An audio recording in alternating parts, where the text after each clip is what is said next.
Bonjour à tous. À la Clayette en Saône-et-Loire, le choc toujours.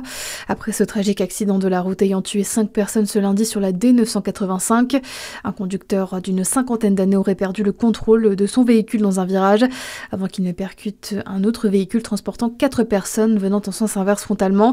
D'après les premiers éléments de l'enquête, les passagers des 2 véhicules sont tous décédés suite au choc. Les investigations se poursuivent pour déterminer les circonstances exactes de cet accident, précise le parquet de Mâcon.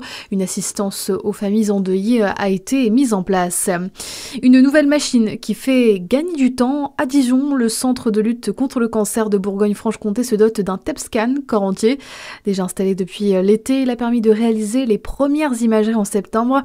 Ce qui change, Nicolas Gomez, c'est la durée de l'examen qui diminue. Oui, de 30 minutes, le scan passe maintenant à 6 minutes. Avec un TEP classique, le patient doit passer plusieurs scans de plusieurs parties du corps pour reconstituer une analyse du corps en entier. Cette fois, le TEP scan réalise une imagerie complète en une fois du patient avec une qualité d'image exceptionnelle, précise le centre médical. Le délai d'attente aussi pour obtenir un rendez-vous va être réduit de 5 à 1 semaine. Avec cet outil, le centre de lutte contre le cancer de Bourgogne-Franche-Comté se dote d'un équipement à la pointe de la technologie.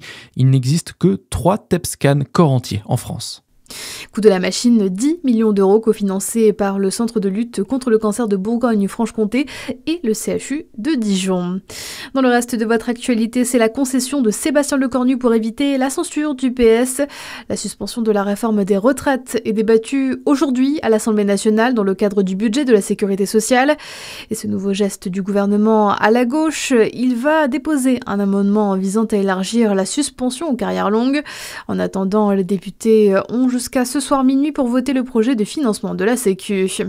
Un buraliste sur 3 accepte de vendre du tabac aux mineurs en France. C'est 2 fois moins qu'il y a 4 ans selon le Comité national contre le tabagisme.